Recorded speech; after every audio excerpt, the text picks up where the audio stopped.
Hello and welcome to The Hill is Always Greener, a show where four friends create chill discussions about Sonic the Hedgehog from the ground up to distract themselves from the inevitable patches of time and their own rapidly waning ability to relate to the youth. I'm CyberLink. I'm GameBuddy. I'm Faulerro. And I'm RockTheJake. And this has been a long time coming. Guys, please say that you've done something Sonic-y recently to delay this conversation. We have delayed it enough. We've been in this call for over an hour now, talking about anything but this topic. We were talking about the Super Mario World cartoon before we got started to distract ourselves from the fact that we're going to be talking about one of the many pillars of destruction, one of those topics that we have been putting off forever because it's just... Oh. Yes, we pride ourselves on this show on, even though we do get into deep critical topics, like we really try and keep a lighter tone. We definitely try not to fall into that Sonic fan pitfall of finding a scapegoat to just complain about the whole time, but... Okay. Y'all remember our Sonic Heroes episode where by the end of it, we had all kind of had our rose-tinted glasses shattered a little bit because it wasn't as fun to actually play, but we still found lots of really fun things to talk about. Like, I had really fun going through the Japanese version and talking about how good the music is. Well, we're going to try really hard to do that today because we're talking about Sonic the Hedgehog 4, Episode 1. A timely discussion because we are literally just hitting, at the time of release, the 13th anniversary of this game's release. As of tomorrow, according to when this comes out, yeah. Yep. October 7th, 2010, the world was graced with the next installment after so many years of the classic Sonic game trilogy. Finally, Sonic the Hedgehog 4, as we truly imagined it.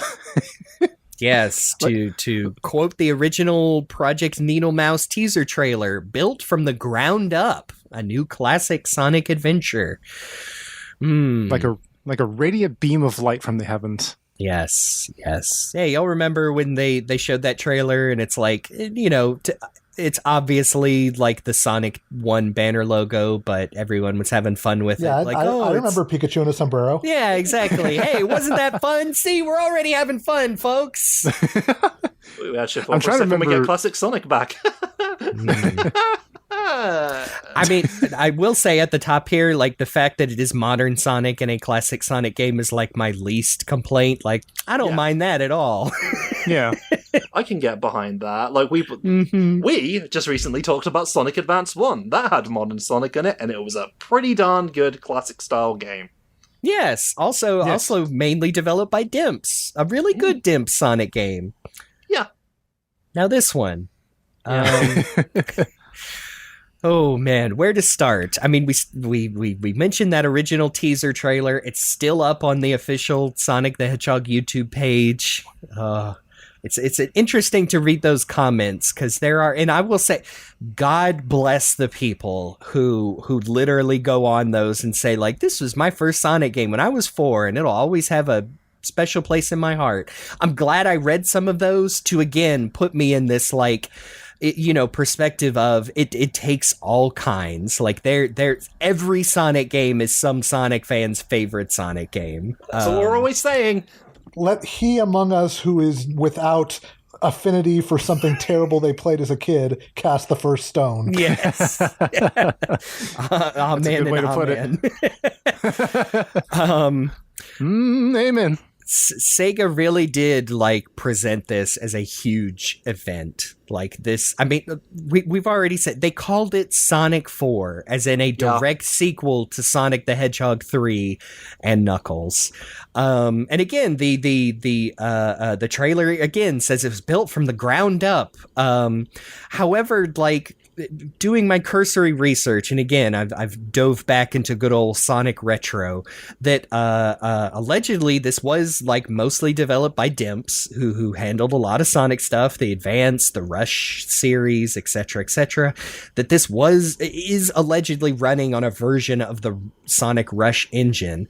And when I found that out, I was like, okay, yeah, a lot more things make sense, because if Sonic was controlling like he did in Rush with the boost and the big vertical jumps and the exploration, yeah, might see how this would work a little better, but they're trying to ape the classic games, and oh boy, it just I guess the thing that hurts the most is, yeah, we just talked about Sonic Advance and how much that first game feels so much like the classics, even though it doesn't really need to because it's its own game.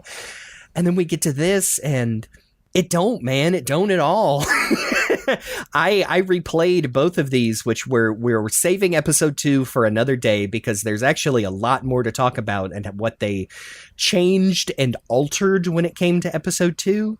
But I played both of these, I want to say maybe last year, maybe a year and a half ago, just for whatever reason, booted up my PlayStation 3 and thought I'd get a couple of trophies in there. And I just didn't remember right off the bat, like you press a direction for Sonic to start moving in, and if you let go, he just stops. Just like a dead weight. Yeah. Being able to stop on a dime like he said he was going to do in like he said he could do in the Archie comics. But no, that's not Sonic. I don't know how to say this that doesn't like end up making somebody look or feel real bad, but the movement feels like some of the old fan games I used to play. Yeah. And again, like those at least have an excuse. Like we recall our discussion on fan games to where forcing Sonic to work in some of those old game making engines was a miracle in its own right. But this is straight from this is straight from the loins of Sega that birthed the original Sonic. Like, goodness gracious. That's another thing that I do not have a problem with at all. The fact that the homing attack is in this game, it just feels really bad because if you are not constantly holding down a directional button, like you have just no momentum going forward. And if you're doing it against a boss, man, you just bounce right off. Like you do the damage, but you cannot control where you land. Yeah. I think that the use of the homing attack also caused the level design team to get a little bit... I think that in this game in particular, and other 2D games that have the homing attack as a default thing, like Generations 3DS, I think having to do homing attack chains to cross a gap is about as boring a level design choice as you could possibly have, and it never feels good or is like conducive to the rest of the game. Like, I think it's more forgivable in the 3D games, but it has never like worked in 2D. Well, the homing attack served a function in 3D. Yeah. That was like the only way you could do that. Like at the time, it was the only way they could imagine that you could do the old bopping badniks trick that you could do in the old games where you'd bounce from one to another. It was like, well, it's a 3D space, that's like a real crapshoot, so we'll make it Sonic can shoot right in their direction. But because it became like associated with Sonic's skill set, and this is modern Sonic, they almost felt like obliged to put that in there, I guess. Yeah, it's just unfortunate that it's taken them, and even in Frontiers, it's not exactly the same because Frontiers is more based on like the unleashed version of the homing attack. The homing attack has never felt as good as it did in Sonic Adventure 2, where Sonic, he hops up and does a cool little like flippy triple axel, but also like keeps his momentum. Like you can push forward a little bit, but it's just so weird that they've never been able to nail that. And I mean, especially in this game, like the homing attack also has no momentum. Like I think the target reticle he has is probably necessary because otherwise you would just have no idea where he was going to go with it because the sense of speed and momentum with that attack is just not there. I do want to say, in defense of the homing attack use in Sonic 4, my greatest use of it was when I'm actually not targeting an enemy and when I'm using it simply to get a quick boost of speed, especially on more of a straightaway. Yeah, no, you can pick up speed real fast. It's super helpful. Speed running tactic. It's not the drop dash. It's nowhere near as cool as the drop dash, but it gives you something. Yeah, to gain momentum. It's super helpful to go from like 0 to like 50 in just like a couple seconds when you do that, so to speak. I do know that, like, it threw me off for a while because my brain has so internalized modern Sonic's moveset as, homing attack and stomp that it's like I found myself repeatedly trying to stomp after using a homing attack to land on specific spots so I could, like, hit a speed booster or whatever. And it took a real long time to untrain my brain to not do that. Man, that would help in some of those levels with the big gimmicks, being able to stop on a particular spot. Well, it's funny you say that because you let go of Sonic while he's running and you do exactly that. Yeah, pretty much. I think the worst, crime of the homing attack, though, is, hey, do you remember the Bubbles Badnik from Sonic 3 and Marble Garden Zone? You're going to be seeing a hell of a lot of that guy just so you got an excuse to use the homing attack. So he's dotted throughout the level in, very obvious, here's your homing attack section groups. So that's great. It's so weird with that Badnik that they have the default version you see is the blue one. And if you know Sonic 3, spikes are supposed to pop out of him, but that never happens until you get to later zones where there is a red one with spikes. So I did some digging on this, and according to the old Sonic 4 Episode 1 website, Bubbles is a balloonfish-type robot who returns back from the ruins of Angel Island. Due to Eggman's budget cuts, not all versions of Bubbles are spiked. Oh my However, God. watch out for the red ones. That feels like an Ian Flynn-ass sort of explanation. I know. That was pre-Ian, but I still love it. That's But it does very feel good. like it. Yeah, that's right up there with watch out for Robotnik's insidious traps. If you get caught in one, you might have to reset the game.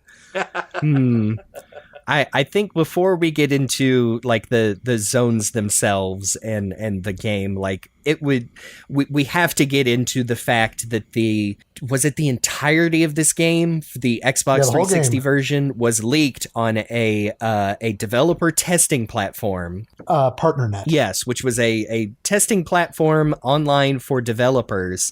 The entire thing leaked. I kind of remember this, that, people who were able to download it and play it. And I mean, the feedback wasn't good, folks. Yeah, this was a big thing back when it happened, I remember.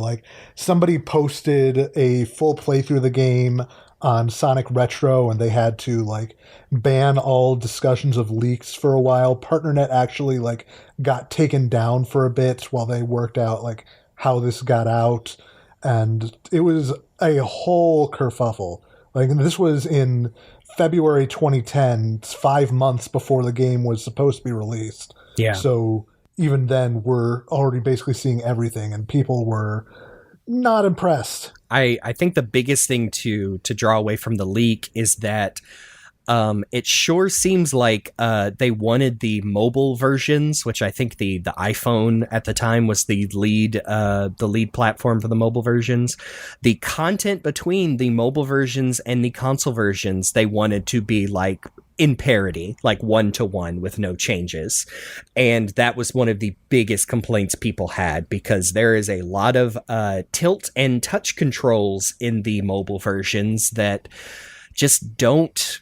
I mean, it's just bad for a console game that is meant to be played on your large television. So that, I think, Iizuka revealed later that was a big factor in why the game was delayed several months to October to make some changes there. And man, I don't know the details. I don't want to get into it. I bet those were some really terrible months to be working on this Sonic game at Sega for sure. I bet. Yeah.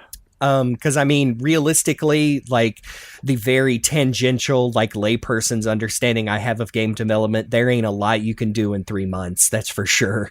But they did make changes to the console versions to differentiate it from the mobile version. And I want to get back, want to come back to this maybe at the end after going through it. It really seems like the phone versions may have been the main SKU they were developing for. And man, if this was just a mobile game, called Sonic Mobile or something, because this was right before, people started putting quote unquote real games on mobile.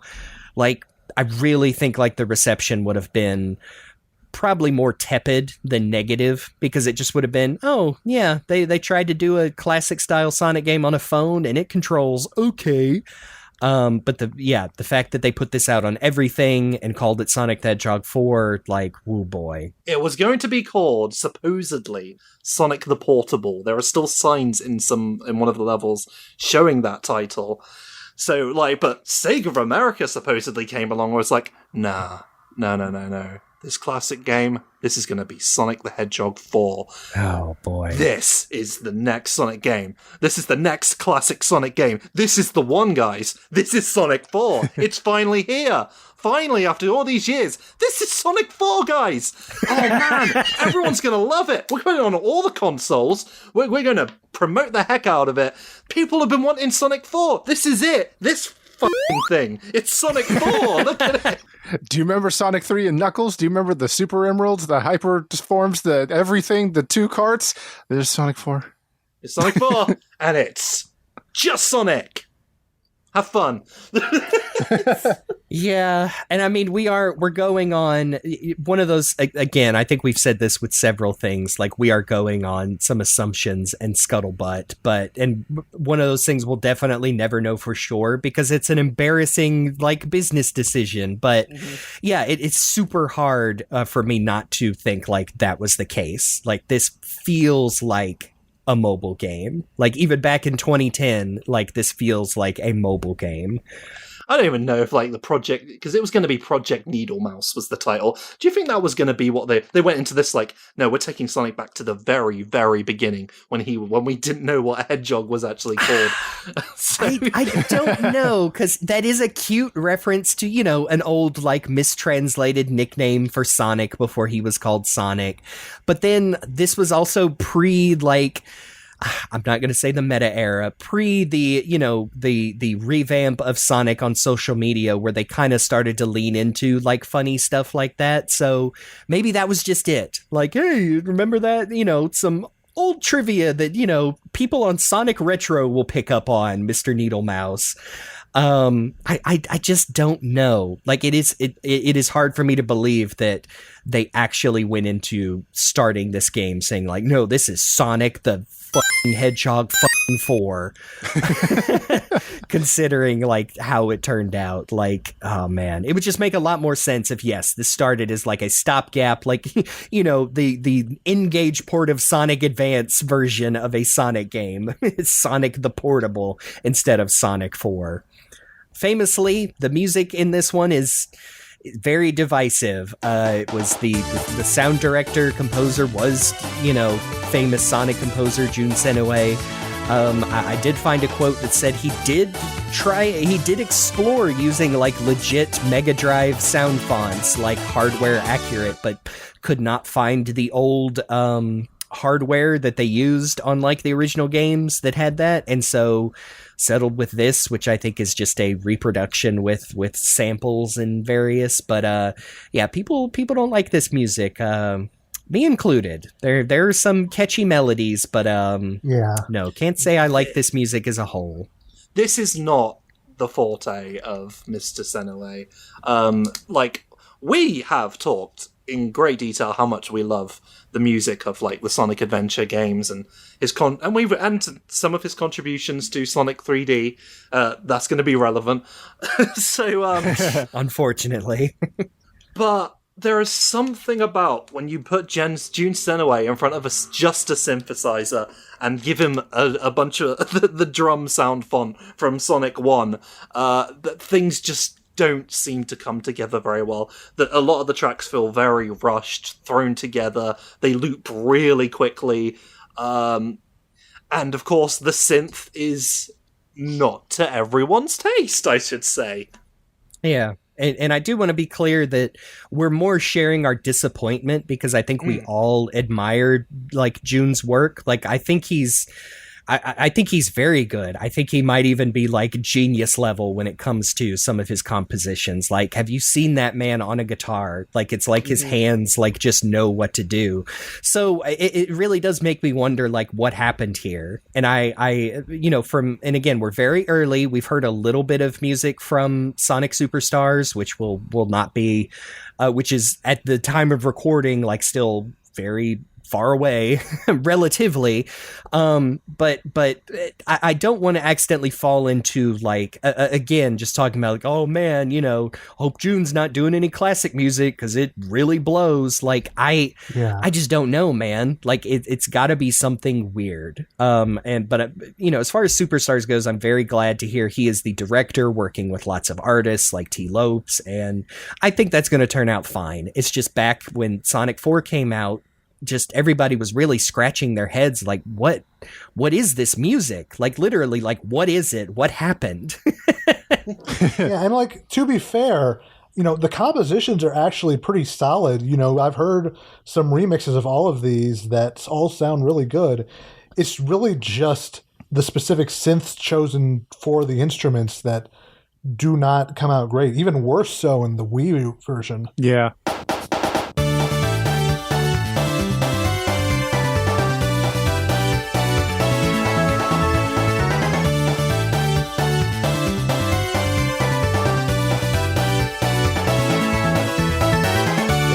WiiWare version of this game is super odd because Nintendo had an incredibly archaic policy of their downloadable games had to be under a certain file size, so they had to compress and filter the music for this episode through, I've seen people say it's some kind of MIDI sequencer. I have not seen the exact thing, but yeah, the music sounds different, and some tracks even sound even worse, if you can believe it. Yeah. As far as the music in the game, I definitely enjoy. I actually do enjoy quite a few of the melodies and the percussion throughout the game as a whole. But I think Luke hit the nail on the head that the specific choice of synthesizers and virtual instruments and stuff like that can be either a bit of a miss to a straight up like, why did he choose this particular sound font? The compositions just aren't rich enough to be a classic Sonic game. The tracks don't like extend enough to have like different layers and different segments and reprises. The kind of things that you would hear in a classic Sonic game that just, the music will swell and it will I don't know. Like, and it's also weird that Jun Senoway, like, I don't think this is necessarily a bad thing, but Jun Senoway also decided to, for the most part, have each act have like a different like melody altogether. Unlike with Sonic 3 and Knuckles, where there would be like a variation of the previous melody, it would be more like a Sonic Adventure level, where the first part would be its own song, and then the second part would be a different song altogether. That on its own isn't bad, but it feels it's almost kind of inconsistent, like, and doesn't match what they're going for, which is like a classic style Sonic game. Can you not hear those snare drums? They never stop. I think it's interesting too. And I will say, I think there's a good reason that Splash Hill is about the only song from this game that ever gets featured in other things and gets remixes, and was also the only composition on the official Episode 1 and 2 soundtrack that got a bonus track that bridged all three acts together. So it's like you said, a nice, like, flows from one to another. Because Splash Hill is the one that has the most, like, I hear some of the synths, I hear a little bit of, like, Sonic Adventure and Heroes, specifically, like, not Wave Ocean, Ocean Palace, and Seaside Hill. Yeah. And I really think, like, they should have just ditched the trying to sound like classic and just go with, like, just write good melodies with modern instruments. Just let Jun Senoway do a Sonic Adventure style soundtrack. Yeah. Like, stop pretend. Like, I know this isn't. I know this isn't like a big budget game, but just let him go. Don't make him constrained by what he thinks a classic Mega Drive game should sound like. Just let him do a bunch of fun, cool Sonic music. Let the man cook. Yeah. Yeah. Well, speaking of Splash Hill, y'all ready to jump into the the scant few zones this game we has. Get started, I just want to say, right off the bat, that when Sonic 4 came out back in 2010, I was one of the people who was really excited about this game. I mean, I know this is like, we've gotten past the release. I was really like into the idea that we were getting a classic style Sonic game for the first time. So when it was revealed that it wasn't going to be classic Sonic, I was like, well, I don't know what I expected, but fine, maybe it'll still play really good, maybe it'll give me that lovely nostalgia that brings me back to the Sonic that I used to love. And I, at the time, was seeing all around me, all across the Sonic community, everyone, in unison, their voices cried out, "I hate this is terrible, Sega, what is wrong with you? The fans always make it better, we can't believe this." And there is one thing that that I have a bad habit doing, I will admit this wholeheartedly. When enough fans are annoying enough about something that they really dislike, I will, if I'm looking forward to it even a little bit, will enjoy it out of spite. And this is exactly what happened with Sonic the Hedgehog 4. Well, I spent the whole my first playthrough convincing myself this wasn't a pile of dog shit. And I trust me, I was lying to myself so much. And do you know what? That's not the best way of setting this up. But I will say, at the time, I told myself, okay, it's not a full classic Sonic game, but I'm sure that this is a nice start for them doing a new, it's not really Sonic 4, but it's like a new beginning. It's like Sonic 1 again. I can accept that. It's episode 1. Maybe the next one will be good. So that's just that's where I stood when I first started this up. And that's what we're going to do now. We're going to start up Sonic 4 episode 1. No, I'm glad you said that, because I feel like I also did that for a long time. And I'm not saying that it's no, I still enjoyed Sonic games. I really enjoyed Frontiers wholeheartedly, and this show I've been going back to and realizing oh man, maybe I was a little too hard on Adventure 1 and etc. I definitely did that with Sonic 4 as well. Well, I'm going to enjoy something out of it. Yeah. In fact, I remember, because it came out, I believe, 4 or 5 days before the console ports, I downloaded and bought the episode 1 on my, God, but this had been my iPhone 4, and I remember playing it in between shifts at work, on breaks, and thinking oh, this is pretty okay on the phone, and just not thinking of how somehow I knew I had my Xbox by then. Somehow some part of my brain, maybe just to preserve me, was don't buy the Wii version, get the Xbox version. Even my cope riddled brain was don't do that to yourself. But yes, I completely understand where you're coming from. And I try to remember that, replaying this, there was a time where I did cut it a lot of slack. So I'm trying to remember that mindset and approach it as new as I can, as I, Well, I tried that this time. I was okay, I know it's not good, but maybe this time will be alright like it was the first time. And what I did is I had my copy on Steam, bought to me in the Sonic bundle by AE-Double, that God thing that goes him. on sale every 5 minutes. And I installed it, and I was excited to play it. And it was you need to install Java. I'm fucking Java? In 2023, that thing is going to give me hella viruses. Ooh, boy. And I held off on playing it until today, and I was here's the thing. Good. The game doesn't even use Java. It's just the launcher. It's just the launcher. I didn't Bloody even need hell. to have it. What is? I know it's an older game now. There is a mod that you can use to skip the launcher and just play the game without installing Java. Okay. Well, I should have used that before. Since we're all talking about how we play the game, I played this on the PlayStation 3. I believe you did as well, Jeremy. Yes, I did as well. Yeah. And as far as me going back to it after all these years, at first I was kind of bracing myself of okay, I remember how this goes. Let me get ready for this. And honestly, when I started Splash Hill, I'm not going to lie, I got hit with kind of a wave of nostalgia, because it reminded me of my early college days when I would like when me and my group of friends were like so excited about this coming out, and we were all talking about it and like getting ready for it. And this also brings me to a point. We have a note here in our outline talking about the Xbox 360 version had like a lot of tie-ins and purchasable DLC and stuff.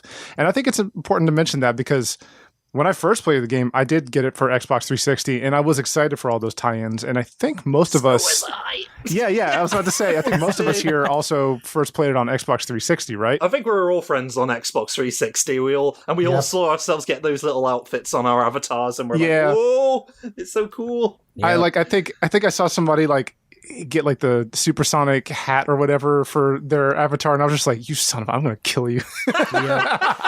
I remember. I think it was this group in this call and several other people from the old Sonic Paradox forums, including Richie, like comparing and trying to, because there were several that were tied to achievements and some were pretty difficult. And oh man, I don't even know if I can look it up now. I thought for sure I got the like Eggman outfit that was very hard to unlock, and like I didn't take that thing off my stupid avatar forever. Because again, that was like, you know, it was kind of your sunk cost fallacy. It was like, okay, I've bought this game, I have, you know, looked at all the, and there were things you could purchase for your avatar as well, but then you get to like, oh, okay, there's an achievement for you know, an achievement and a reward for getting through the final zone without taking a hit and unlocking that. And oh boy, definitely that helped like soften the blow of like, well, it's something to do and a digital reward for continuing to play this game. Well, you know, I'm glad, Jake, you brought this up, because you've actually put me in a good mood now, because you're making me think about the times I spent on my 360 and all of us playing like this at the same time. Like, Yep. But when Jeremy talks about the sunk cost fallacy, you put me in a bad mood, because then I think about how Sonic 06 was my first game on this console. Oh my gosh. I got it for that game. Oh my gosh. I don't know why I did. We're trying to keep it light, folks, but I mean, is there not anything more than being a Sonic fan than your sunk cost fallacy line? Like, I do think for like, if somebody wanted to approach this from like time spent to reward gotten, that's not correct grammar, but anyway, I think like the Xbox 360 version back in the day would be the best way because of all the tie-ins and stuff like that. Yeah. Absolutely. Like I replaying this on the PS3, like I randomly got a trophy for killing 1,000 enemies, and I'm like, who cares? How dare you try and reward me for that? Hey, but back in the day, man, my gamer score was really important to me. Yeah. About the rest of it all. I mean, yeah, speaking of nostalgia, like, regardless of, like, those first few notes of Splash Hill, which, look, I kind of want to skip over the title screen that has no attract mode. We need to talk about the title screen. What an animation. What a piece de... I just... Look at that thing. It sure is a JPEG of Sonic with another JPEG of his hand shaking weirdly. Yeah, it's not just the janky Sonic animation. It's the fact that it is a soulless, like, almost not even art background. It's some what was that, Gen 6 console? It's some Gen 6 console water with some rocks. Like, compared to, again, we are comparing this to the Sonic 1 opening with your sparkles and your pretty water and your cheese. Yep. Sorry. Nope, that's it. And it's just ugly. And the little and it's the fact that it comes right after the classic Sega jingle. And you're like, oh, they used the classic Sega jingle. Wow. It feels like the title screen for Sonic Mania was like a statement of like, this ain't Sonic 4, lads. Look at how many frames Sonic took. In fact, it's actually a ludicrous amount of frames. He did not need to move that much to get into place, but we did it anyway. Guys, we've been talking for this long and we still haven't gotten past the title screen. Yes. Well, Okay. Let me say one positive thing. I do think that the options screen, the new game continue, and the stage select screen, the music is pretty catchy. Like it's probably the least offensive tracks.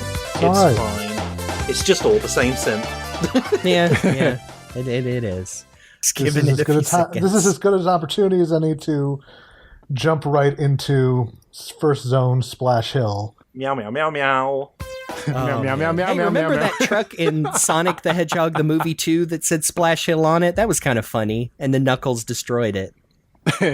Oh, yeah, so we did. So yeah, Splash Hill, the only song anyone really remembers from this game. It might Act be one at because that. it's the only act that some people played because they tried controlling Sonic and they're like, okay, no. Goodbye. And it really wants to be Green Hill Zone really, Really, really, really. badly. Yes, the biggest problem I think with these zones, and something they did improve upon in episode 2, which we will give credit when credit's due when we cover that, is that all of these zones are just rehashes of others. There is no combination. There are a couple extra new gimmicks, but yeah, Splash Hill Zone is just Green Hill. It's like barely... Maybe with a little taste of Emerald Hill, two wildly disparate zones slammed together for the first time. And a tiny smidgen of what is it? Oh, what's the one in Sonic Advance 3? Sunset Hill? Is that? Yep. Yes, a smidgen of that, but only because Act 3, the sun is setting. And then, some part of you is like, oh, wow, it's like Knuckles Chaotix, if you're a weird old fan. But then no, Oh, it is like Knuckles Chaotix. I don't want to play this. the daytime's changing. Since this is the first level, I think we can go ahead and I think this is a good time for us to mention some of the control aspects of the game because you can run into them right in the very beginning, like right in the first few seconds. And I'll start with two, and then you guys can jump on after that. The first one is, and there was like famous pictures of this, like right after the game came out. Sonic's momentum when going up a hill is bad, and you can literally be like just standing like diagonally or horizontally because he just sits there, he just stands there. Another one is the spin dash in the game is neutered beyond all recognition. But the weird thing is, when I was playing it, I got more use out of the spin dash by hitting it just once instead of trying to do like the insane tapping to charge it up. Yeah, I don't think tapping it actually does anything. I think if my memory... I think it makes it worse. I think if my memory serves, like in the classic games, like 6 taps is your like... The sweet spot. That's the... your optimal. That is the optimal amount of taps for like getting up to full speed. But I don't think it does anything in Sonic 4. And it is a little nitpick. I don't like how the weird thing is Is Sonic actually using like pre-rendered sprites in this game, or is it a 3D model? It is all of the characters and enemies are models, but all of the environments and things they interact with are pre-rendered sprites. I thought so. Okay, that probably does explain a few of my little nitpicks. Like, I don't like how Sonic looks when he jumps. It's a weird, like, I don't know. It's closer to like a Sonic Adventure 2, but because it's 2D, it just looks off. Like, you know how in the classic games and Sonic Adventure, like there is I wouldn't call it a buffer frame. It's a solid frame where Sonic turns into like a solid blue ball for like every 4 frames. That's missing from this. And I always like that because it's just kind of funny looking. Like it's Sonic curled up and then you get one flash of he's a little, rolled up on a little ball, but that doesn't happen here. And I think it doesn't happen in the weird special stages either, and it sticks out more there. But yeah, and the spin jazz just looks bad. Like it looks like someone created a smart object in an old version of Flash. Does that make sense to all this old Flash animators in this call? It also has a little trail. He has like a blue trail, I noticed, when he's doing like spin attacks and spin dashes like in Sonic Adventure. But that's kind of distracting to me. I don't know why. I don't like how his top speed looks either. Like, where he starts to melt. Like, I get what they were going for. It does look like he's melting. Like, I guess I'll kind of give up on like the shoes, you know, the old whirly shoes. Like, it could have looked better, but it doesn't look that terrible. But it just, none of it feels correct, which is this whole game, isn't it? Everything's plastic, everything's bad. It's bad enough that it looks like that, but it is the feeling. And Jake was saying, like, the spin dash is broken, but I think the whole rolling function is broken because you don't gain proper momentum on it. When I was, in sections where you're, like, you do the old classic trick of, like, when there's a steep incline and you keep rolling to try and gain momentum and get up a slope. You try that, and Sonic uncurls from a ball, so he's ready to do a homing attack. And I'm like, what are you doing there with your arms and legs spread eagle like that? What, Sonic, what are you doing? It ruins it. But the trick to it, as I forgot about until I played this again, I thought I'd screwed up and got myself into a point that I couldn't get past from. No, you just run. Yep. Just run, and it's all solved, because Sonic can just run up everything. Just hold right. Yep. Yes. You know, I will say that aside from how he looks, and, you know, the funny thing is one of the few fan mods for this game is porting the textures from the up-resed iPad version to the console versions, because the console versions have this horrendous fake cel-shaded look on all of the characters that just looks like garbage. It's not as severe on the Wii version, which I did notice when I was playing a little bit of that. Probably because if I remember correctly, the Wii version, was limited to hold on, let me get the... It was 50 megabytes. Yes, limited to 50 megabytes, Christ. and so the resolution was limited to like sub 480p. Like Yeah, I think it was exactly 480. Was like 640 by whatever, but yes, which would make a lot of sense. Oh, it looks a little better because it's blurry and shrunk down, even compared to the phone version. But yeah, I really did not like that the filter over Sonic and Eggman and most of the badniks.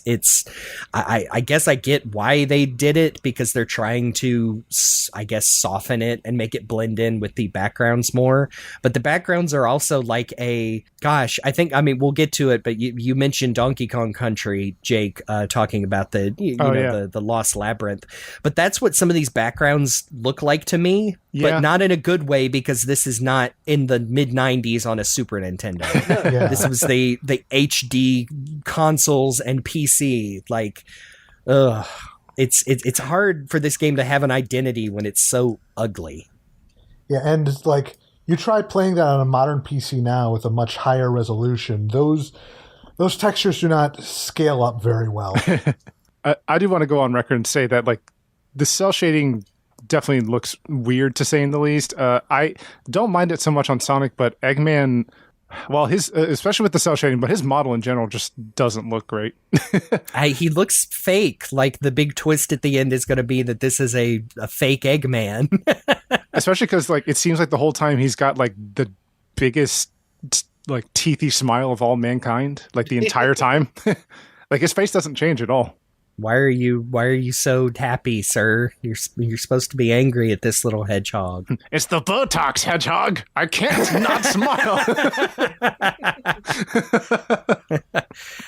Splash Hill is also the first zone, so it's the first one to where in the second and third acts it introduces level gimmicks, which we've in our revisiting of the 8-bit titles have realized, hey, these can work really well. And in Splash Hill, they're mostly fine. I think in Act 2 it's the rope swings, the vines, and in Act 3 it's the zip lines. Yeah, which you homing attack. They're fine. I can see where most of the level is designed around them. They just they're there. They're unobtrusive, but also not too special either one way or the other. It's the layouts I have a problem with. The level layouts are so classic Sonic games tend to have like alternate paths, like upper routes and lower routes. But you can get to the upper, like there's not much of an upper route. Mostly you're sort of funneled into an upper route by here's a bunch of bubbles, boost into them, and then all of a sudden you'll be like on the upper route. You've earned your way to the top, so the rest of it's going to be smooth sailing. Except then there's a bottomless pit and you die. And on the first level, oh dear. This sounds like a compliment. It's really not. The boss for Splash Hill might be the best one because it's just a rehash of the first, the chain boss from Sonic 1, the first Sonic boss. Yeah, Greca, yeah. It's worth noting, by the way, that the structure is like Act 1, Act 2, Act 3, and then you unlock a boss round, which is kind of a little bit like what was going on in the 8-bit games, but I don't know, man. Oh, by the way, you can actually play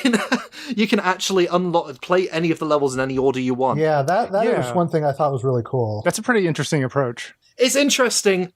You have the option to play it like a proper Sonic game. But like, I don't know, man. It's cool to have the option, but it still feels a bit weird to me as a boring old Sonic fan. Yes, I feel like it feels weird because like this, and also like I was saying, the first boss of this game is just the original Sonic boss, except there is I think the one of the official terms is pinch mode, to where for the last 2 to 4 hits, the boss switches to a different mode, and that and the level select and also some of the stage gimmicks and the fact that this was a Dimps game feels more, it would be so much more at home in a Sonic Rush game. Like I believe Sonic Rush introduced the pinch mode to where, it's the last hit, the boss is going to do something different. If this game was not forced into a classic Sonic mold, it could have been its own thing. It needed that pinch mode, by the way, for Green Hill boss. Splash Hill boss. That tells you a lot, doesn't it? Yeah. Because the homing attack makes a joke out of it. Yeah. Like, I was like, like we've played a version of that boss quite a few times recently, and this one's just like, homing attack, homing attack, homing attack, homing attack. Oh, here comes the pinch mode. Oh, no! And that bit's kind of cool, because he's just lobbing that, we've talked about it before, lobbing the wrecking ball overhead at Sonic. Yep, that's like objectively like the coolest part of this game, because it does come out of nowhere. You're like, whoa, and then Sonic Mania kind of does it bigger and better by having the Death Egg robot in Green Hill Zone. Again, like this ain't your daddy, Sonic 4. It's Sonic Mania, mate. The pinch mode we've talked about it before in our Sonic 3D soundtrack episode, but the first boss music is the unused Sonic 3D boss theme, or at least a version of it, because there are multiple. Yeah. That's the clown music. Should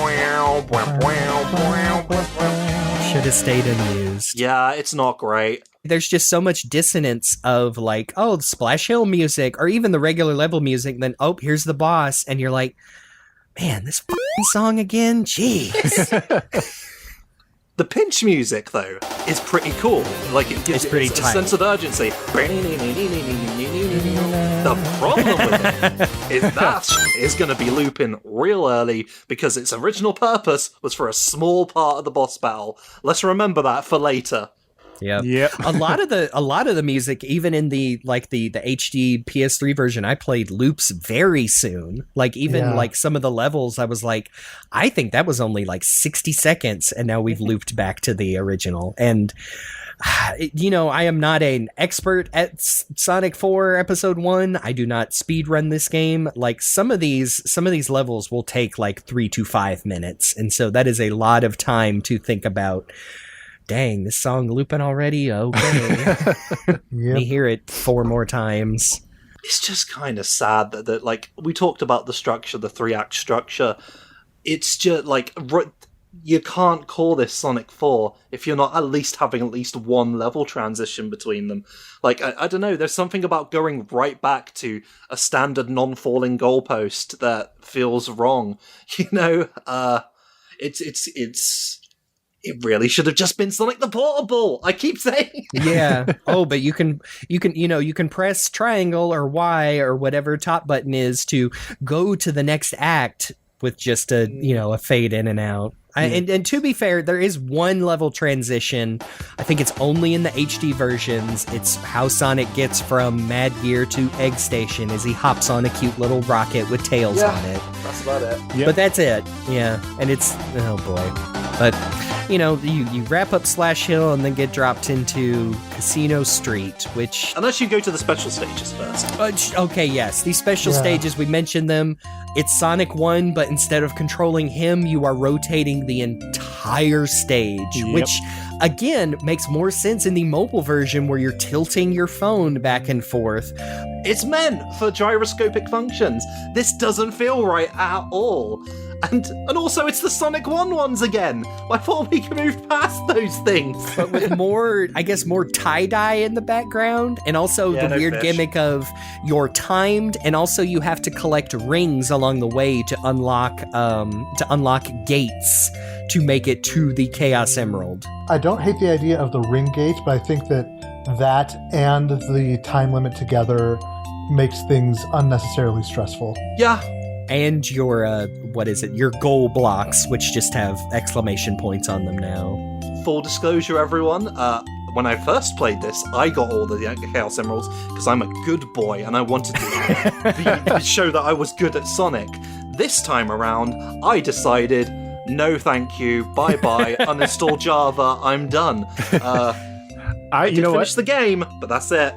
I'm the opposite. The first time I played the game, I did the very first special stage, and I got flashbacks of the Sonic 1 special stages. I said, screw this, not worth it. And as an adult, well, I'm more adult now. I went back and played this for this episode, and at first I was going to say, no, screw it again. But I was like, you know what? No, I'm not going to be a weenie. And you know what? Dang it, I'm proud of myself. I got all of them, especially that last special stage. I just wanted to punch a hole in the wall, but I finally did it. The last 3 are ridiculously tough. Actually, honestly, the fifth one I think is the one that made me want to. Yeah, no, the fifth one is absolutely the worst one because it keeps trapping you behind those transparent gates where you don't see them coming, and then you have to turn your way around to get out of them, and then there's 12 of those. Some of them made me want to barefoot kick a window just to feel something other than rage. I think I was the happy medium where I'd already unlocked them on the last time I played this. And so I just replayed the first couple to say yep, these are weird. Same with the mobile version, which does still work on modern phones for the most part. And I'm yep, this was obviously made for tilting a device back and forth. I mean, yes, they are difficult, but they're just kind of meh and weird. And the music is so weird because it doesn't sound like anything else in the game. And it's this little... I almost expect this to be It's like a music box. Like a baby lullaby. I almost expect it to be in Tales in the Music Maker for the Sega Pico. Well, it is modeled after the Sonic 1 one, but it's just a bad copy of that, basically. Yeah. No offense to Mr. Senaway, but it felt like he was just this vaguely sounds like that one. All right, we're done for the day. See you, everyone. And you access the special stages like Sonic 1 by getting 50 rings and making it to the goal. Normal people do. I see the giant ring at the end and jump into it and somehow miss, and then while I'm trying to correct and get back to it, too much time passes and I get shoved off the edge repeatedly. Didn't have that problem with the classic games, I'll tell you that. But I'm not bitter. So, Jeremy, you mentioned being able to play it on modern phones, but I think this is a good point to bring up. You have an iPhone, right? Yeah, right now, as of this recording, I have an iPhone 12, and I was able to look it up in the store. It's still available. I didn't have to go to my purchase, for delisted stuff. So, just like the Steam version is still available, it's still out there on platforms. Yeah. In my case, I have always stuck with Android phones, and I still hold on to my old phones. Usually, I'll hold the last one just in case something happens with the newest one. But, at this point, I have old ones if I ever want to go back and just mess around with the architecture or anything. Mm-hmm. But I went back to my LG G3 because I knew that the version of Android on there was old enough that it was supposed to work. I had gotten the mobile versions of Sonic 4 1 and 2 through, a Humble Bundle that was for Android games years ago. I downloaded them. I tried them. For some reason, episode 2 works on the G3, but not the first one. And I tried downloading episode 1 on like my newest phone and like a previous phone, and I kept getting the same error where like there was, I guess, some sort of critical file that was just not there when I got it downloaded. So I don't know if I'll look into trying to make it work on Android, because I guess I'm morbid like that. But I was going to say, I bet that there is some version of that APK that you could load or you could side load that would work. Like, that is the beauty of having a more open platform like Android, is you can just mess around with any old version that people have archived. Yeah. It's super weird to look at. The mobile version also came out on a lot of stuff, like, aside from the consoles, but iOS, Windows Phone, BlackBerry, and the Ouya, which is not mobile, but just worth mentioning that episodes 1 and 2 of Sonic 4 were released on the Ouya. Ouya. Ouya. That's how you gotta say it. Oh my Whereas goodness. it should have been on just like one phone, maybe at best, and not released for multiple consoles. It should have been a portable-only game. I think what gets me is that it was on a BlackBerry. Yes, back when they were trying to stay up with the smartphone thing. Anyway, I would have tried like playing more of these special stages if it didn't require me to play more Sonic 4 stages again. Yep. That's where I was at, because whatever stage you got an emerald on, it's stuck there, and you can't use that one again. You can't just farm Act 1 of Splash all over and over again. I wish. Much to my chagrin. Which is an interesting way to do it. I wouldn't say it's good or bad. It's weird. But then I could see if you were a little OCD about that, like if it wasn't the first 7 zones that you got the emeralds in, then it would forever be like just scattered over the select screen. And mine's a little bit. Anyway, hey, y'all want to play Casino Night from Sonic 2, but worse? Yeah! Actually, no, but we're going to do it anyway. That's all I have to describe Casino Street, because there's... Oh, man. Except for the level gimmicks, like, oh, you want to run on some cards that flip up, just like platforms in other games, but bad somehow? This might have been the level where the problems with the momentum became the most apparent. Like, I immediately think of, like, there were a couple points where I tried to, spin dash off a ledge to clear a gap, and Sonic just immediately drops as soon as he, loses footing beneath him. Or, like, I think of hopping in the cannons, shooting, and I don't hold a direction, and he, like, hits the apex of the shot, and then just, boom, straight down. Yeah. They try to put some Sonic 2 style pinball sections in this, and it just does not function.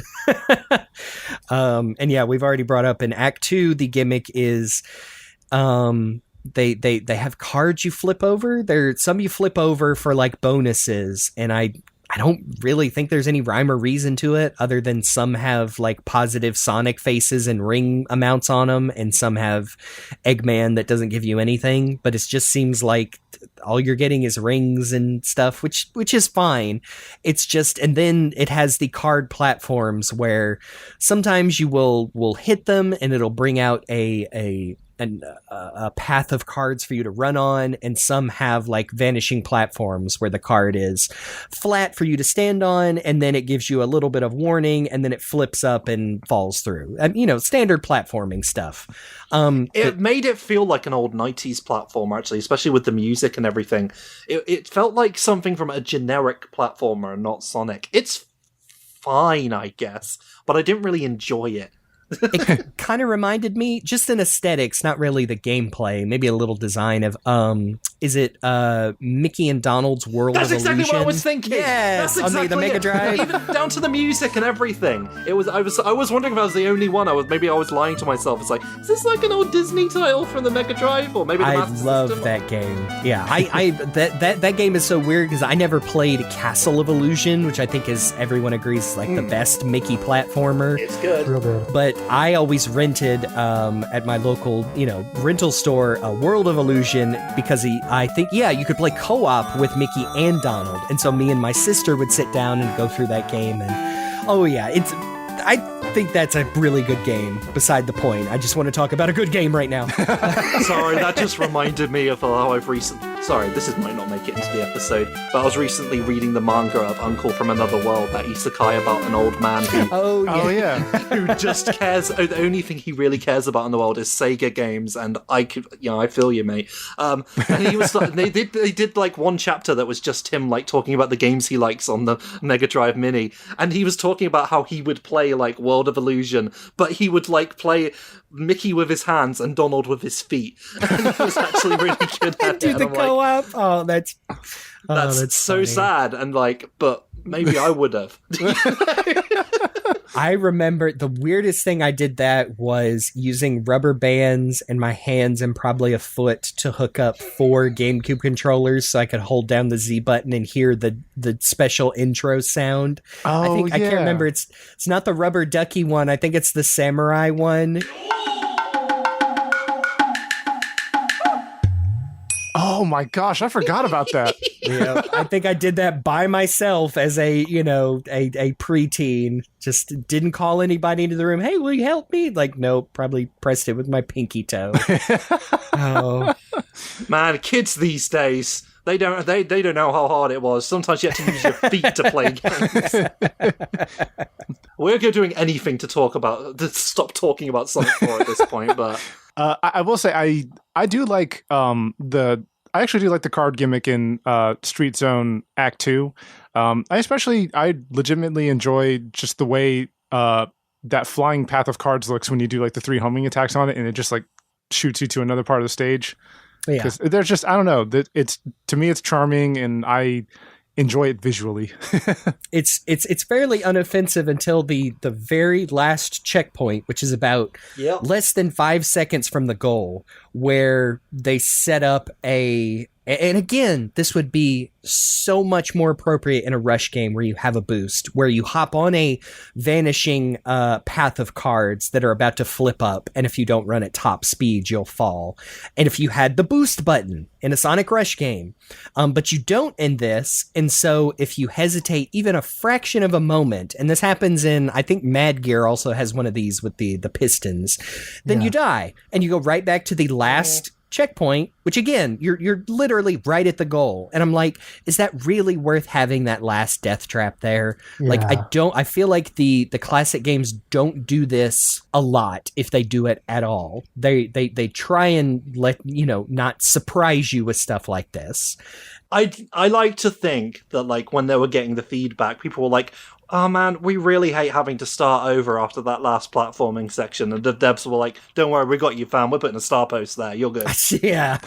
Yeah, don't remove the stupid obstacle. Yeah, just put a star post literally right before the goal. And then, if I don't know why you would want to do time attack or score attack on this game, but if you are, you might as well just, quit right there. Yeah. You don't need that achievement that badly. No. And Luke, you've already mentioned that the cannons in Act 3 are just abysmal. Yep. Hey, they're sacked. I'm sorry. I timed out on this one. Oh, yeah, it's so bad. I talked about how I already had all the Chaos Emeralds on my save file when I went back into this, so Supersonic for me was I'm so fucking sick of this level, I need to get through it. And that doesn't really help you on this one, where you have to carefully aim these cannons, which sound and seem to be kind of based on the ones from Casino Night from Sonic 3, but... Carnival Night. Did I say Casino Night? Yeah. Well, we're all like lost in our Casino Carnival levels right now. It's like, this is just Casino Night from Sonic 2, but with a teeny tiny little bit of Carnival Night, but not really. It's just these stupid cannons, and they're just terrible. Like, because of the physics of this, like, I don't know. I don't even want to spend time on them, except, you get to the boss and it's a weird version of the Casino Night from Sonic 2 boss, except it's much easier. It's a way easier version of the egg catcher from Sonic 2. But you can't do the rolling up the thing because there's bumpers in the way. You can't do the incline rolling, which was what made it fun originally. Like, just going ridiculous with it. And getting caught between the roof and Robotnik in the original and bouncing and like, oh, I did the whole boss without touching the ground. And this one, it is just, well, Homing attack. Oh, another homing attack. Oh, I got him. Yep. The hardest part of that boss is after you finish it and you're trying to get out of the arena and you keep rolling past it or stuff. Yes. Like trying to end the stage. Waiting for the piece of the level to just unceremoniously slide up so you can get to the end goal. Which the goal at the end of bosses is like a Sonic 2 animal capsule, and I guess that's cute, right? I guess it's fine. By the way, is it worth talking about the iPhone version of Act 2, which was originally? Yeah, I think we do need to mention that because that was one of the ones that significantly changed between the phone and the. I did not make it that far because it's a score attack pinball level, isn't it? It's the only time you really use the gambling, like the slots machine, I think. You don't actually... Do you get that in Act 1? I don't think so. I never came across it. You think like you would. It is in Act 1, I remember, because I didn't find it. I encountered it in my playthrough, but... I also just skipped it all. Again, like we were talking about upper paths, like the game is just like, hey, you didn't fall, so you don't get to see that. Stupid. But yeah, it's just you just need to get, like, how many points is it? It's a points challenge. It reminds me of Casinopolis in Sonic Adventure, but way, way worse. I'm sorry, I think you mean Casinoopolis. That's the canon way that Amy Rose pronounced it. Okay, Amy. Oh my god! Yeah, we're not going back there. Yeah, there are a couple of versions that are different in the iPhone version. I can't speak to the other mobile versions. I imagine they're the same. I looked at a video. They're fine. Yeah. they're just gimmicky. I think they were right to take that out for the console version because, like, I think that maybe works a little bit better on phones just because of the way that game plays, but console, it would not have done well. Yeah. Even though, like you said, it's a huge missed opportunity that they didn't try and do it with the Wii controller. But I mean, again, like we said, they were probably scrambling to get the console versions, like, based on that terrible feedback from the leak. And it was just never meant to be, unfortunately. I think the other big difference between the mobile and the console ports is in the next zone, which is Lost Labyrinth, which is... Guess which zone this is based on? Yeah, I mean... Donkey Kong Country Mining Cart Madness. Yeah, that's right. And if I had to say something positive, it's probably the least frustrating labyrinth level I can think of as far That's as, because like... it's not really a water level until the third act. There's a little bit of water. There is some, but it's not... It doesn't really feel You get your feet wet. Until that... It's more of a water level in the Lego Dimensions version of this stage. I was about to say it's also earlier. much more tolerable and I guess fun in the Lego Dimensions. And the music for at least this first act is also, it feels like a labyrinth level. It does evoke like Marble Zone and whatnot. It's trying to do a pan flute, like, kind of. Yeah. It got that sort of, like, mystical temple vibe. And I like the look of the level. It's got some really detailed backgrounds, like you see the sort of catacombs in the distance. I like that. That's something. Mm-hmm. Yeah, compared to like the plastic trees in Splash Hill, it is pretty. It does look pretty nice. I feel like this is maybe the ultimate like you already said, like, hey, here's like 6, 7, 8, 10 different of those little bubble guys in a row. Yeah. Get your homing attack out so you can get on that upper level. I like the Squidward faces in the background, though. Oh my god, I see it now. Yeah. Those like tiki adjacent faces. Like looking at the shot you just posted, the background does look very nice compared to the rest of this game. It's nice to be able to say. I also think this one got maybe a little bit excessive with the gimmicks. Like, Yup. Act 2. Well, Act 1 is all about the balls. Yeah, you gotta handle those balls. Just be careful with them. You don't want to slip with your... You got to make sure the balls drop at the right time. Yeah. I love them balls.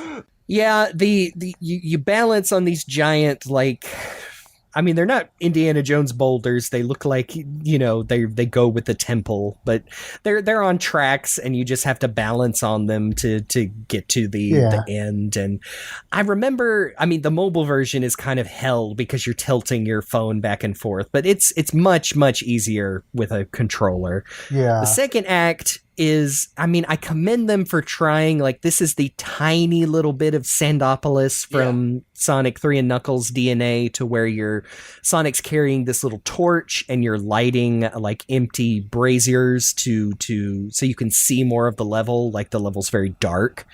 And it's kind of cute. They do some interesting things with it, like, you know, having the torch also be able to light fuses to destroy stuff in the way.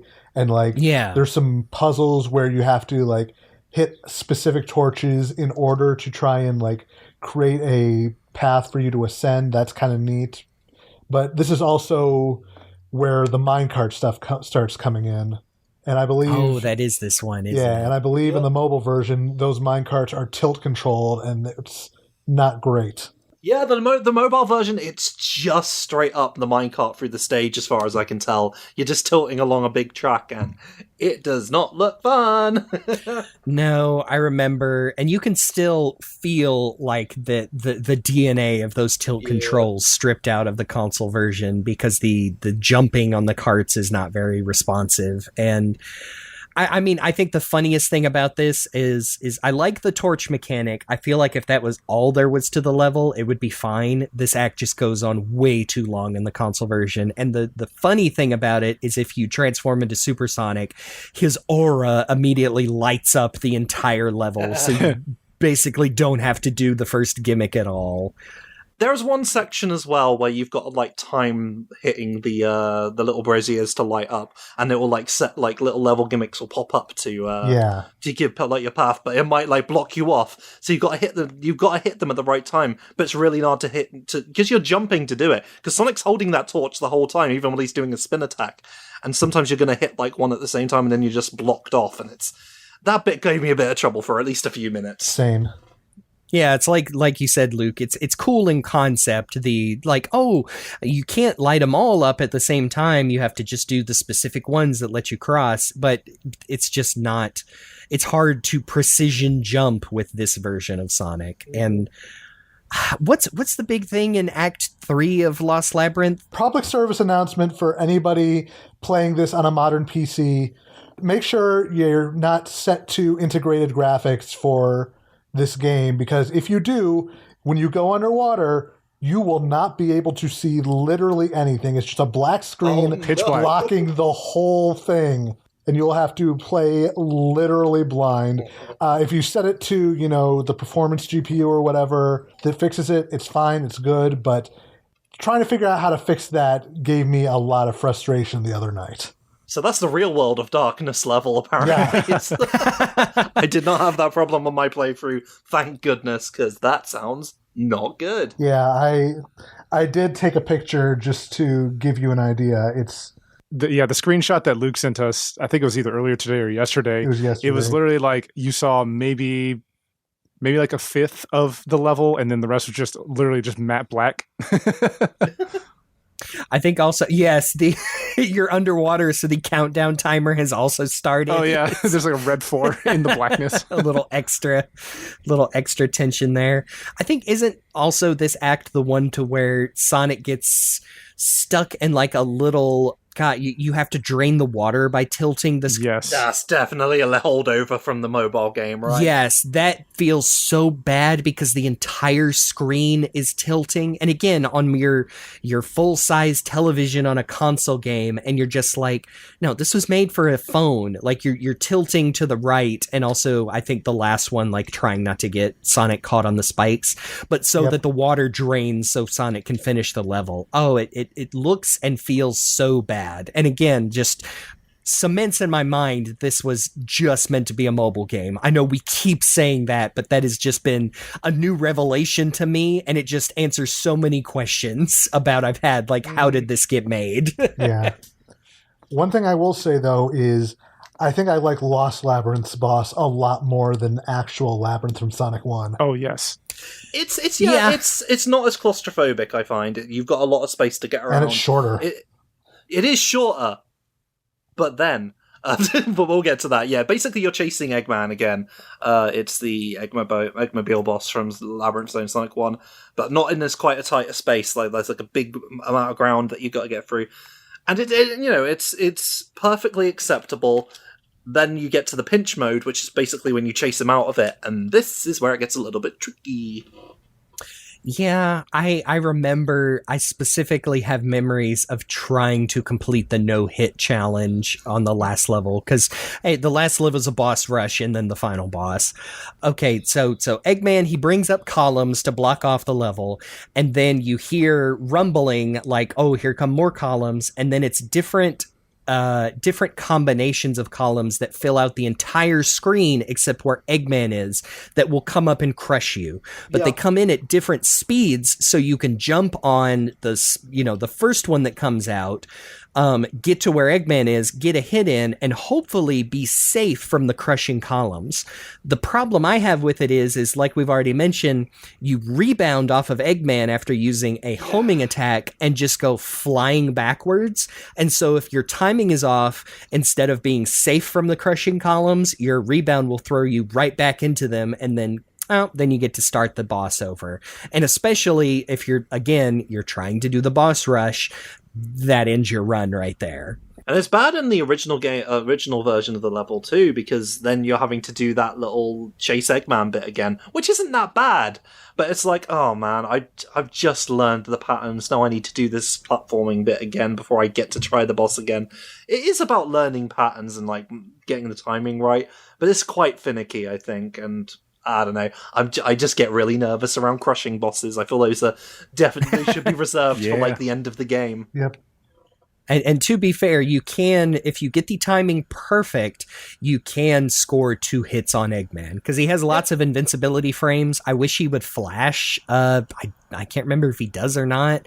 At least not for very long. I wish he flashed as long as he had invincibility frames, but it's about, I want to say 2.5 seconds, but if you get the timing perfect, you can score 2 hits, so you can basically like 2-cycle this last part of the boss. But is it worth getting the timing perfect in Sonic 4? If you're trying to get I'll done leave faster. that up to you, audience.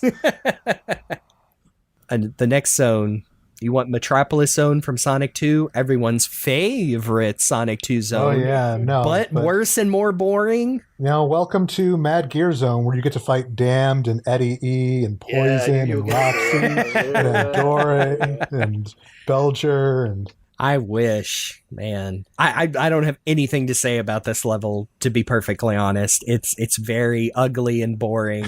So, I think this zone is the one with the tracks I like most on the soundtrack. I literally think I was in a fugue state by the time I got this one. I'll have to refresh my memory. Da, da, da, da, da, da. Lots of crushing, lots of Metropolis. Just Metropolis. Yeah. And then there's one bit where you have to use your homing attack or die. So... Yeah, like, this was also one of the ones where I realized, oh, wait, when an enemy throws a projectile, like Slicer's arms, it doesn't stop when you go off screen or it goes off screen. It keeps going. Oh, yeah. Oh, man. Slicer's just in it to win it. And to kind of go back to the Donkey Kong comparisons again, this is definitely a Fear Factory inspired level to me. Yeah. But I also do appreciate, I do want to believe that this is a reference back to Sonic 3 and Flying Battery? Flying Battery. I'm the worst Sonic fan. No, trust me, you're Jake, not. There are worse. There are so much worse. So, yeah, I think like in the backgrounds of all the Mad Gear acts, there's those spinning metal hashing things that are also in Flying Battery. And I want to believe that that's a direct reference to it, because otherwise, honestly, it just doesn't make sense in my Sonic mind. It is mostly just Metropolis. They've got they've got you running on gears instead of running on screws. Yes. Stuff like that. They've got the pipes that transport you from one area to the other. They've got a lot of the same enemies. The Asterons are still there, making it very difficult to get through certain passages. And then in Act 3, they throw the Hydro City creeping wall at you, except it's got saws on it now, and it is way more threatening and fast than it ever was before. Oh, yeah, that thing... Hate it. Man. I hope you like the sound of sirens. And yeah, that too. Panic. Yeah, when we all went back to playing this, and when I went back to playing this for this episode, and I got to this act, I was like, "What the crap?" It scared me a little. Yeah, no, it is like super duper tough. It does give it a sense of finality, I think. But yeah, I think it's a good way to end the trilogy of Mad Gear. Although you do also have those the platforms that, again, lead credence to the whole this should have been a mobile port thing or a mobile game, because it like he rolls so slow, but you have to like wait for him. Yeah, the like tilting balance things. Yes. Yep. Yeah, between those and having to run on the gears and all the pistons trying to crush you, like yeah, because those gears are mad, man. They are some mad gears. Some mad gears. Seriously though, like that is easily the hardest stage in the game, in my opinion, and I'm eager not to have to play that again for a good long while because, woof. Woof indeed. But hey, then you get a boss battle, and would you know it? It's a Metropolis-style boss battle. It is a Metropolis-style boss battle in the first phase, but I'm convinced that the second phase is the direct inspiration for the boss battles in Sonic Runners. Maybe. Oh, you mean like chasing Eggman? Because it's a bit Mushroom Hill style. Well, yeah, but specifically, Eggman is like throwing bouncing projectiles and like spikes that sit on the ground and stuff like that. Like, it is almost exactly the same boss from Sonic Runners. Yeah. It also reminds me of the bosses from Sonic Advance 2. Yeah, I could see that as well. And oh yeah, that was a Dimps game too. Yep. Yeah, that was back when they were making good ones. But they also weren't called Sonic 4. Yeah, yeah. Jeremy, do you have anything to say about the Mad Gear Zone? Because I think you said you blanked out. I like the concept of the last act with the big scary wall. It just immediately neuters itself that it works much better with the truck in City Escape that kind of stops once it hits you to let you get. But when the giant wall stops to let you have a chance to, it should just be instant death. Yeah. You know, seeing it speed up and slow down, it just really neuters it. And then yes, the tilting platforms again, like obviously a leftover vestigial of the mobile port. Are just really dumb because they take so long to fall on, and you're like, yeah, I guess that wall's just waiting for me to get through this part. and as if it, wasn't obvious, like, I don't like Metropolis Zone in Sonic 2 either, so I don't like this one that is just it, but worse. And it also has 3 acts, just like Metropolis Zone, slowing everything down. Man. I think it was Act 3 of Mad Gear where I realized that all I have to do with the spin dash is hit it once, and then I get enough speed to like clear some of those ramps if I get stuck. Yeah, and that was a godsend because I was definitely stressed when, like at the beginning when I saw the big scary drill wall coming at me. But then you realize like it also slows down for you. And if the wall were a character, I imagine it would say, "I'm not actually here to kill Sonic. It's the thrill of crushing that sustains me." It's the fear in his eyes. Oh. And then we did mention this is the only level transition, only in the HD versions, I believe, where Sonic hops on a rocket that Tails has made somewhere. I thought I saw somewhere that this rocket is from something else. Is it supposed to kind of look like the one from Sonic the Fighters? It kind of looks like it. I don't think it's specifically from anything else. Either way, it's not really a true zone transition because it's not like the end of Mad Gear Zone. It's actually back to Splash Hill, which I suppose accounts for the fact that you could be playing this in any order that you want. Yeah. Yeah. No, you're right. It's just a generic rocket that Tails made for Sonic just in case. It's like one of the only cutscenes in the whole game. They would do more of those in the next game, but yes, it would add some charm to it. Yeah, something it was in desperate need of. And the egg E.G.G station, which we already joked about that on our Death Egg episodes because this is kind of a pseudo Death Egg. What does E.G.G stand for? Probably El not. Gran Gordo. No! This whole station. It's a boss rush where all the previous bosses only take 4 hits. But they're a little bit harder. Yeah, they all like go straight into phase 2. Yeah, straight into pinch mode.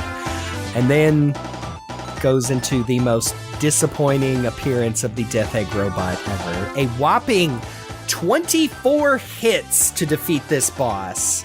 It's like it starts off way easier because you got rings and the timing to hit him is like way less precise. So at first it's like, oh, this is easy. And his arms aren't sticking out to poke you, so you can easily just jump up and hit him. Every once in a while he'll put up his arm to block, but like generally speaking, it's pretty easy to do. And then pinch mode. And he gets all electrified and such. Yep. Even if you like take the damage, you can't actually damage him until you wait for him to shoot out his robot hand, and then it lands really slow, and then you hit it 3 times, and it breaks his electrical shield, and then you can score some hits. I got 4 hits. I learned how to do that. You do a little spin attack, then homing attack, come back, run back, hit spin attack, homing attack. I did the same thing. So that was how Excellent. Yes. I think that there is one other to where if you get directly under him and just tank the damage you'll take, you can get like 10 to 12 hits in one round. Holy crap. And you need to, because Jesus Christ, this is so... Yes! Yeah. Oh my god. Which, wouldn't help you if you're trying to get that achievement for not getting hit throughout this whole thing. Oh boy. And to top it all off, I bet they thought they would be so cute. Like, hey, remember in Sonic Adventure... watch out, he's up to something. Yep. Exactly. What if we did that here, except didn't telegraph it, and also made it to where if you don't anticipate the last hit, you get frozen on the floor, and then the floor falls out and you die, and you get to do this whole boss over again. Yeah. Ooh, I love knew it was coming, and I still died, because I forgot that if you don't hit him right away, it's all over. Yes. God. Yeah, I think I died like 5 times before I finally got it. I don't know what's worse. Either that or that in the epilogue, the only way to get the cool supersonic ending, even if you've collected all the Chaos Emeralds, is you run automatically. It's like the very end of Sonic 1 where Sonic runs back with all his animal friends, except you can control him as he's running automatically and jump to collect, I think it's 21 rings littered. And that's how you unlocked a costume on the Xbox 360 version, and you get to see Supersonic. However, it sucks. I remember so precise, which means every time you want to even try, you have to beat that whole boss rush all over again.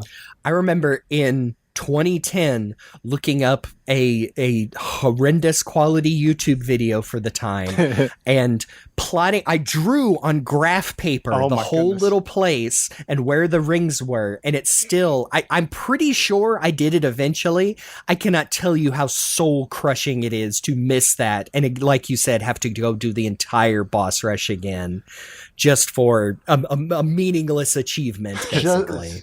Just to get a Sonic hat for my Xbox avatar.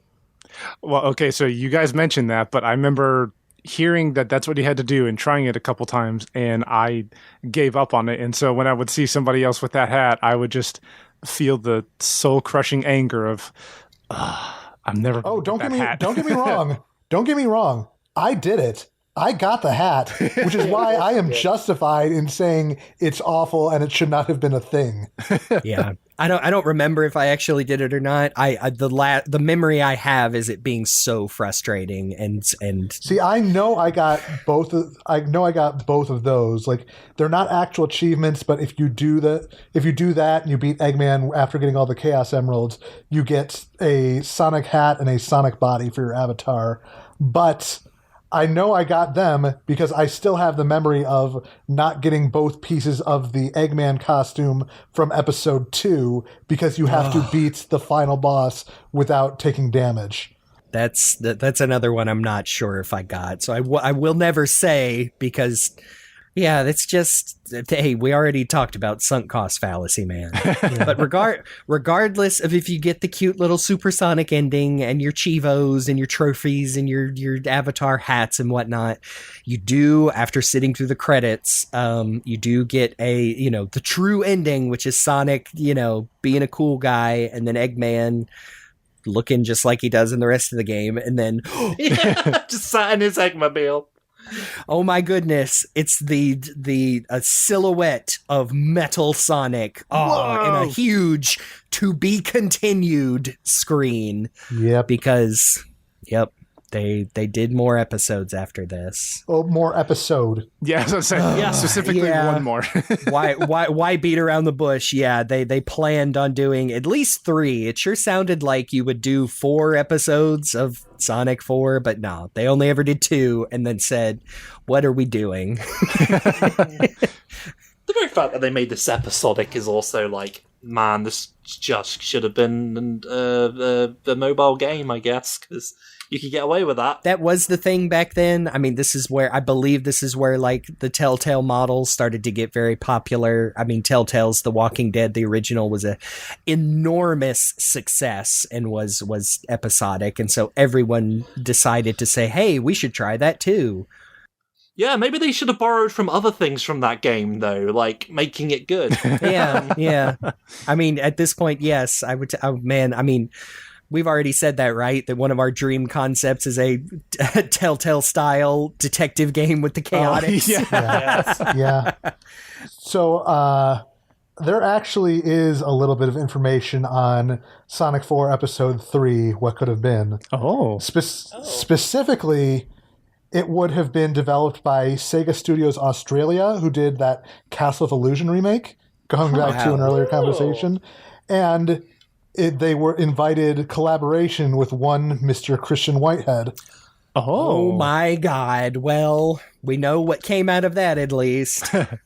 But Sega Studios Australia got shut down, and then that was before Christian Stealth ended up working on the Sonic 1 and 2 remasters. So obviously that, ended up being a very fruitful partnership in other ways. And in a way, we got the Sonic 4 we always wanted out of that. So I can't be too upset.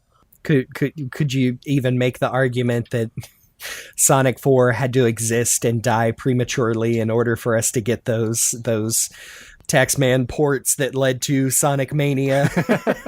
I still remember when they were putting out the trailer for the Sonic CD remake, and they did it in the style of the Sonic 4 trailer and was like, see, the exciting prequel to Sonic 4 Episode 2. Oh, yeah. I forgot about that. Because there is if you owned both Episode 1 and 2, there is an Episode Metal Sonic, which kind of bridges the gap between CD and 4 and Episode 1 and 2. And we'll get into that when we revisit Sonic 4 when we get to Episode 2, which hopefully we have some nicer things to say. I feel like we've had, it's been easier to pay it compliments, or it is easier to pay Episode 2 compliments once you've gotten through Episode 1, because it does.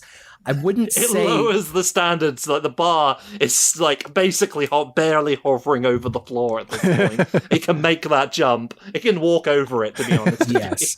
I can't say Episode 2 fixes things. It improves upon them. Yeah, it is a definite improvement. But that is for another time.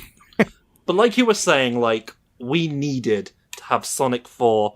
Sonic 4 is like the Liquid Snake to Sonic Mania Solid Snake. It had the flawed, regressive genes. Yeah. Whereas this is... Oh, man. Goodness. What is the legacy of Sonic 4 Episode 1? The legacy of Sonic 4 Episode 1 is a lot of remixes, and like I said, technically speaking, it's kind of was that first testbed for the big classic Sonic revival. Because after Sonic 4 Episode 1, we got classic Sonic back in Sonic Generations, and then the Taxman ports of CD 1 and 2, and then eventually that led to Mania, and that led to, Origins, and that led to Superstars, and, a lot of what we see today with classic Sonic being back to prominence can be traced back to Sonic 4, even if it was kind of a false start. So as much of a controversial, and I'm just going to say it, kind of bad game that Sonic 4 was, it was an important stepping stone in getting us to where we are today. Yeah. It is funny to think, like, you wouldn't think that showing how bad classic Sonic games could be would lead to people thinking, like, we need to make more of those. Look at Sonic 4. This is, man. But no, it was, like, literally a stepping stone. It was the rotting corpse that they had to step on to climb out of the pit to get back to what classic Sonic was. But the thing is that outside of the occasional remix of like Splash Hill or the title screen theme or something, like the problem with Sonic 4 is that it is so like heavily based on previous games that it really doesn't have any identity of its own. So you don't see it come back or get referenced in basically any capacity because there's nothing unique to it to reference. Like, you know, you'll still see zones from episode 2 gets brought up in the comics, you know, like that's why White Park, well, that's why we mentioned like White Park so much, because of like, you know, it got used in IDW because it stood out. It had a really cool aesthetic that wasn't just what if this zone, but well, actually, I suppose it was. It was Ice Cap and Carnival Night, but then they made a whole new zone out of that. They were trying something different other than just, okay, this zone, and we'll do it again, but make it plastic. And even like Sylvania Castle and Oil Desert had their own, you know, were different enough from what came before that they at least stand out in comparison so that you can do something original with them. But all of the zones in episode 1 are just, hey, here's this other zone, but we're doing it again. And it even feels like more blatant than other games that have reused zones like Mania or Generations, where they at least really did something different with them for, you know, the back half or the second act or whatever. You know, people complain about bringing back Green Hill Zone, but at least they're saying, hey, it's Green Hill Zone again, and not being like, this is Splash Hill. Yeah, like it's Green Hill again, but it's Green Hill, but you go through some caves. It's Green Hill, but everything is turning to sand. At least they're doing something with it. Splash Hill just feels like more Green Hill with the occasional extra gimmick. Like it doesn't set itself apart, unfortunately, and that means that all of the zones from episode 1 just kind of get lost in the shuffle when you're looking back. It's kind of funny to think, like, it's almost more insulting, like, it's bad enough that they called this Sonic 4, but to claim, like, this is Splash Hill, no, this is Lost Labyrinth, this is Casino Street, it's like, come on. It's my original zone, Bleen Blil Zone. Man. I'm really glad y'all had something to say about the legacy of Sonic 4, because I forgot all I had put in the outline when I was typing it up was the Nicholas Winding Refn film title, Only God Forgives. But I do agree. I think it is a weird, like, Back to the Future 2, like, Biff rules, alternate future, like, without Sonic 4, like, the original attempt to go back to a classic Sonic, like, we may not have gotten, like, the good classic Sonic. And I don't know if that holds up really if you really scrutinize it, because the other thing I looked up before before we started recording is like, when were the new Super Mario Brothers games? Where were they at when this came out? Well, Sonic 4 came out in 2010, and the original New Super Mario Brothers on the DS came out in 2006. In fact, the Wii New Super Mario Brothers game was out before Sonic 4 Episode 1. And so, look, I know people have thoughts about those Mario games. I think, you know, there are points to be made about how samey and safe they feel. They're perfectly competent classic playing Mario games. They play like Mario games did. Compared to this. So Yeah. I don't think it's wrong for Sega to try, be inspired by other better games. Like, hey, I think Frontiers works pretty well by taking a little bit from other games, but this was not it. Well, at least Sega has learned their lesson. Like, they will never put a new 2D Sonic game up against a new 2D Mario game ever again. Am I right? Yeah. Who? I don't want to steal your joke. Who said, I wonder how that's going to turn out? I mean, you can steal it. Yeah. Well, hopefully, no matter what, we'll have a couple of Superstars games to play this fall.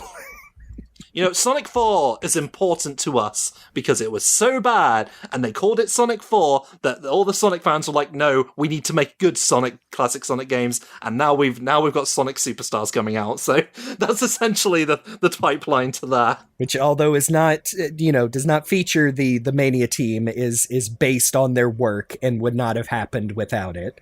Woo! Exactly. And it looks good. Yeah. It does look good. Fingers crossed. We will definitely We're all worried talk about the soundtrack that. at least, but then we heard we heard those placeholder tracks. It's like, oh, June, don't do it again. We heard what you did in Origins Plus, but then we heard the actual tracks, and we're like, all right. Nature is healing. Yes. Yeah, that's why I wanted to be real clear when we talked about the music, because people tried, not getting into it, but people tried to say like, oh, well, T. Lopes is involved. He'll save us from Jun Senoue's satanic classic music. And people were right to point out, like, that's shit. Like, these are like, especially because T wants to work with Jun, worked with him in the past on several remixes of Sonic 4 specifically. So like, come on, folks, let's not boil it down to like such a silly thing. Like they are going to work well with each other, I'm sure. Just keep him away from that Mega Drive drum set, if you please. That's all I can say. And I'm realizing we didn't mention it, but yes, you can get Supersonic, and he is ridiculously overpowered and hard to control. Oh yeah, I didn't get that. So I mentioned he was my I'm ready to finish this level button, and as far as Supersonic themes go, again, it's not that bad. The music, it's more, at least it's more appropriate in this game than say like the one written for Sonic 3 and Knuckles in Origins, but that's beside the point. We're trying to end this discussion on some positive notes here. Here's a positive note. On the subject of Supersonic, one of the greatest parts of Sonic 4's legacy is the troll job that Jun Senoue did with the official soundtrack of Sonic Generations. Yeah. It's not there in the cutscene itself, but if you listen to the final boss cutscene where Sonic Generations, where both Supersonics turn, you get the hint of Live and Learn. No, it's right before they're about to use do the final attack on the time eater, as they're holding the button bumpers to combine the powers. Okay, is that what it is? Yeah. God, I don't think I ever knew that.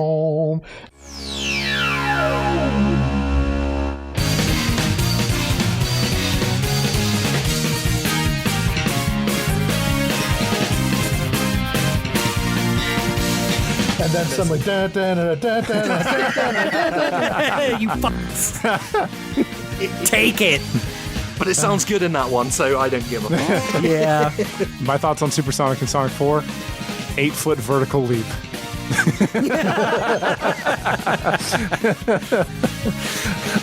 Young, dumb, and full of You know.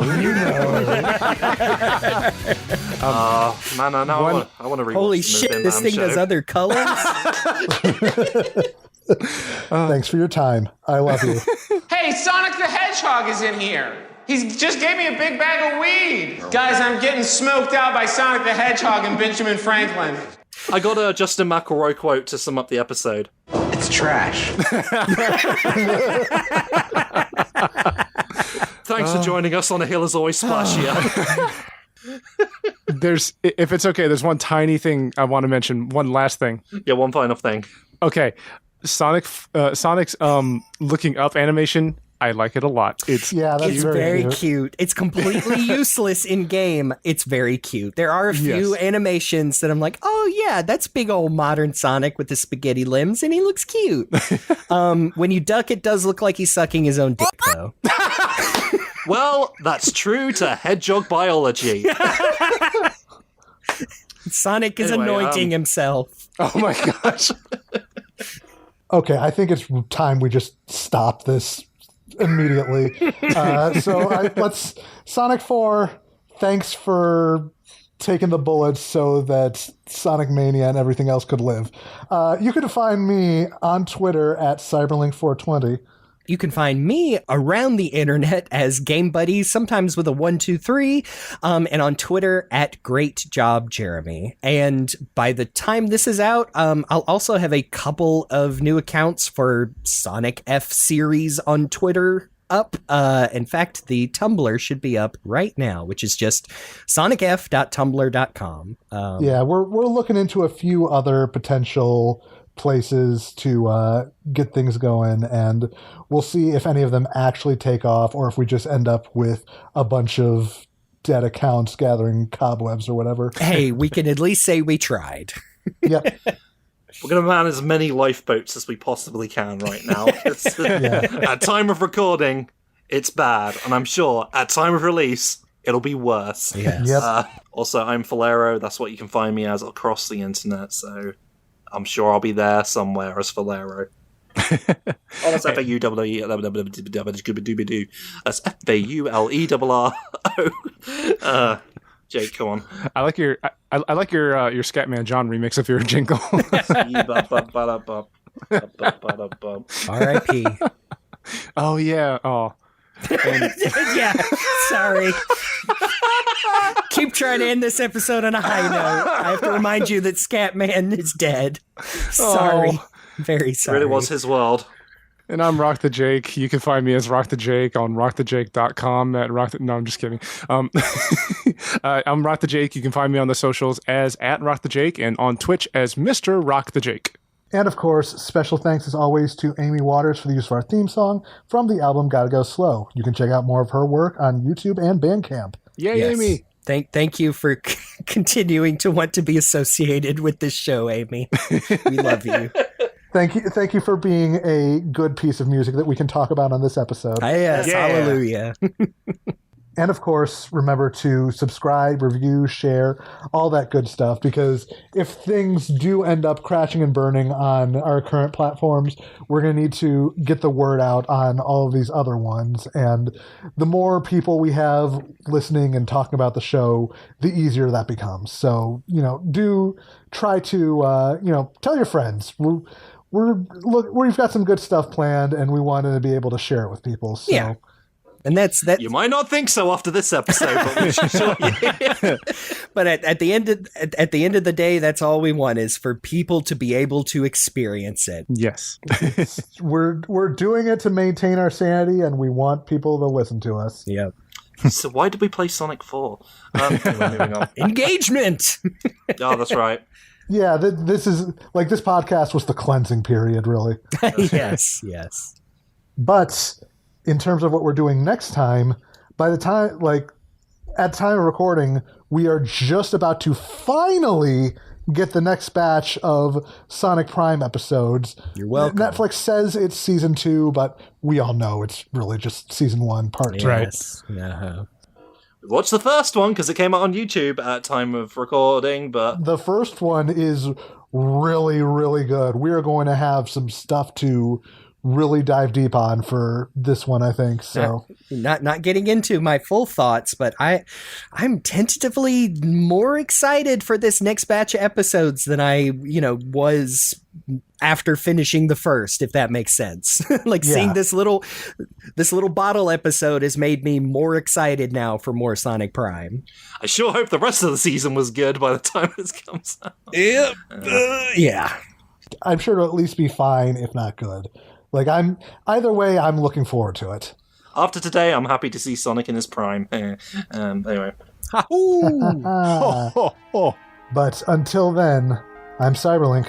I'm GameBuddy. I'm Faulerro. And I'm RockTheJake. And I'm going to dedicate the rest of my life to forgetting it. Hey-o! Oh, this has been The Hill is Always Greener, and we will see you on the other side. The hill is always splashy. The splash is always hillier. Where Sonic 4 isn't. Meow, meow, meow, meow. Meow, meow, meow, meow, meow, meow, meow, meow, meow, meow. meow. Meow.